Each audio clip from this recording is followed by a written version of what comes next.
Good afternoon, everybody, and welcome to another episode of Go Beyond. My name is Alyssa Robinson, and I am here today with our senior pastor, Reverend Daniel Humbert, and Julie Hawkins, our director of Children and Family Ministries. And you are watching Go Beyond, where we dig deeper into the message on Sunday morning. So we are in the middle of our worship series called Shift Happens, and I over enunciate that every time just to be safe, where we're talking about what we can learn about parenting in Scripture. And so this week, our focus is on parenting principles. And we talked about the 3 ways to value your kids and to show them that they're loved through touch, time, and talk. And so since I am not an expert on parenting, since I do not have kids, I am going to pass off this discussion to Julie and Daniel, but I hope that you get some great insights from their conversation today. Okay, let me just clarify that. We are not experts either. We are just parents trying to do the best we can. You're more of an expert than me. I've already told Julie the only comparison I have is my dogs, which I've heard it's not the same. I don't know. We're all crawling uphill. Yeah, we are definitely. I want to talk about, you mentioned the 3 action points on Sunday, which Alyssa mentioned: touch, talk, and time. But it seems to me, just as a parent, that all of these things kind of go back to time. And if we don't make intentional time, we won't have the ability for touch interaction or talk interaction. So can you talk a little bit about the difference between intentional time as opposed to all the time we spend parenting in everyday life? Yeah.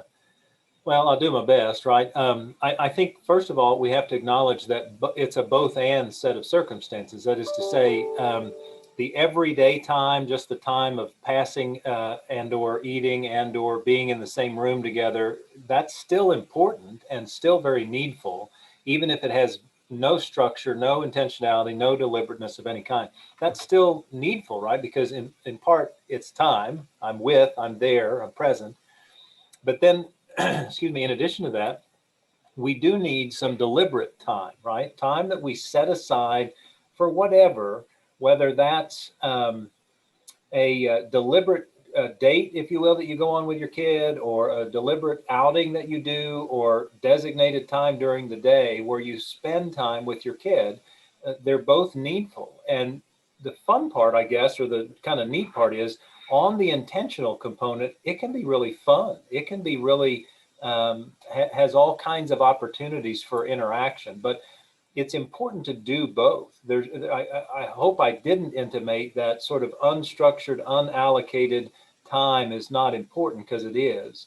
But I would agree with you, Julie. I think that all 3 of them start with time. And I think it's critical that we look at it that way, that we think about it that way.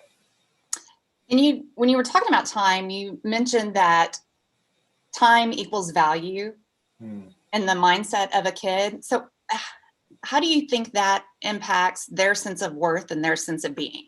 Yeah. The amount of time we spend? Well, I would also add to this, that's one of those components that's not just about kids, right? We all value time, and we all value time with other people. So I would maintain that younger kids, toddlers, elementary age, it's extremely valuable that we commit time, that we offer our presence, that we are there with them. As they become adolescents, obviously they don't want as much time, but they still want it. They don't want you to know that. They don't want to ask for it, but they still want it. But they want it when they want it, yeah, on their timeline. They want it on their time frame, in their chunks, and and in their format, and that's absolutely right. But they still want it. One of our kids in particular, I would just say, without divulging which one, is actually quite good at about what I refer to as self-regulating that. That is to say, when they are clear that they want time, they just come and spend time with us. They initiate it, which is kind of nice. The other one, not so much, but one of them does. And so when I get old, I forget. What was the question again? We were talking about how time impacts a child's sense of worth, Yeah. or really anybody's sense of worth. It can be the same thing with your spouse. Yeah. So I think we could all own, at least most of us, that where we spend our time and where we spend our dollars equals what we value. Mhm. And we don't always have to like it. It's just kind of a reality. And so how we can allocate time to our kids makes all the difference for them to recognize we value them. They know that. They value that time. And so they recognize that if we're either always on our phone or always at work or always doing something else, we don't really value them. Or if in our conversation we are talking to them, but we're distracted again by our phone or by our work or by other things, they sense that. They know that they are sort of delegated or relegated aside. They know that. They can sense it. And that's all about value, right? And so just like my grandson would say, Papa, you want to play? He's just asking me to be there. And so he recognizes without being able to describe it that time equals value, right? Right. We did something when the kids were smaller, that intentional one-on-one Mhm. parenting, where, if I would go into the store, I would take one kid with Yep. me. Yep. We had three really close together. So they got used to having that one-on-one time and looked forward to it and loved, getting to dominate the conversation. So in my mind, as kids got older, I stopped doing that. But I've realized in the last year or so that they still want that. I mean, we were running errands. I was running errands with one daughter, and she said, "Oh, we get time together." And I thought, "Oh, I haven't really been doing this like we used to." And that still matters. So I It think it's a becomes good the reminder. challenge as they become adolescents because they're not nearly as willing to say, I want that, or acknowledge that it's important to them. They still believe it is. And Right. so we as parents, I know this is just true for me, because it doesn't seem as apparent that they want it, and it's not as, they're not as excited when they say, oh, let's go do such a thing. We just tend to write it off. Right. And I would just also say this to parents, because again, I challenge myself in this. It does not have to be some grand, extravagant plan, that is either all day or even half a day. It's just designated time. So as you just described the grocery store, I mean, how glorious is that, right? I mean, there's nothing glorious about the grocery store, but it's time together, right? And so that can be important. Right. So you also talked about this scripture from Mark where Jesus is talking and the children are coming, and Jesus says, let the children come to me, and how the disciples were trying to kind of push them back and keep them away. And Jesus showed them and showed the children that they were priority. Mhm. So I think that's a great lesson for us as a church, not just as parents, but us as a church and a community. So how can we honor that beyond just our daily family life? Well, there you go. So again, this goes to what I just referred to as intentionality. We need to be much more intentional about setting aside time for people, whether friends or neighbors, or other family members, or for even other coworkers, for instance. And we all get busy in our stuff, right? And so we forget that we actually sort of need relationship and connection. And I think Right. that's all Jesus is demonstrating is how important connection is. And the reality is every human being wants a couple of things, and one of them is to belong and to connect. And that being the case, Jesus was a master at that, right? He would spend time with people and, just connect with them in very intentional ways on a lot of different levels. Some was Right. conversation, some was his healing touch, but um, he would deliberately give people his time. And I Right. think we do need to challenge ourselves in that. And my hope is that one of the positive outcomes in COVID is our recognition of how much we need that, right? Because even an introvert like myself has realized, I kind of like my time by myself, but also know I need other people and I need other relationships, and I am cherishing them even more than I did before because I'm not with them as much, right? Right.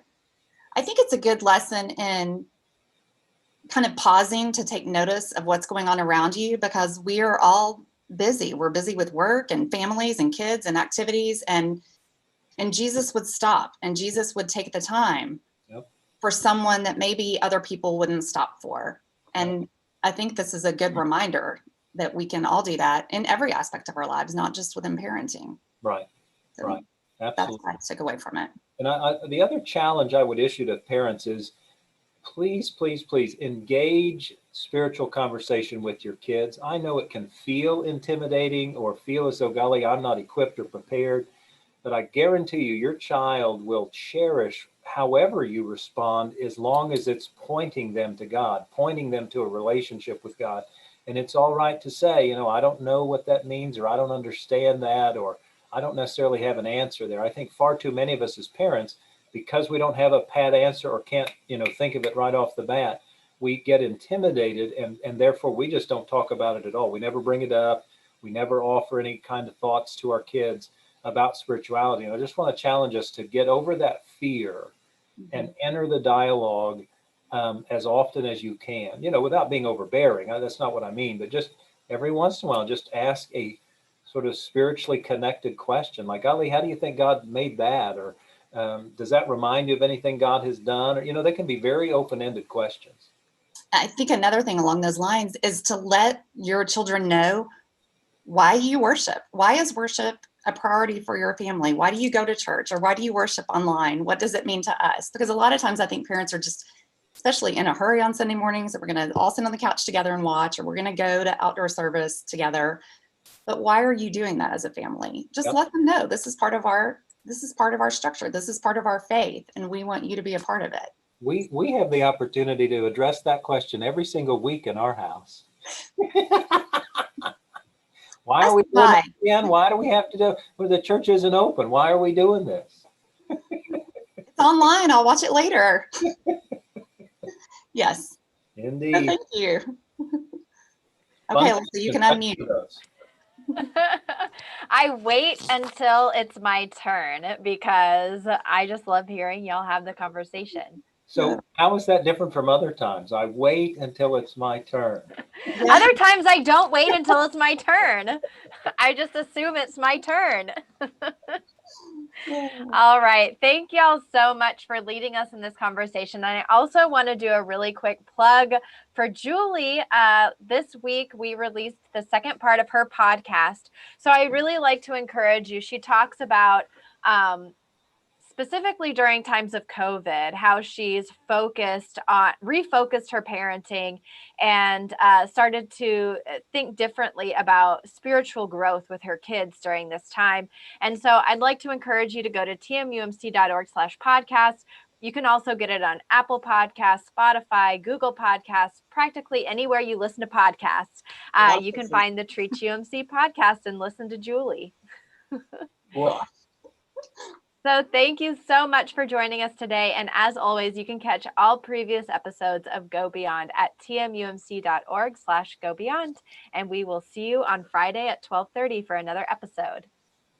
bye-bye.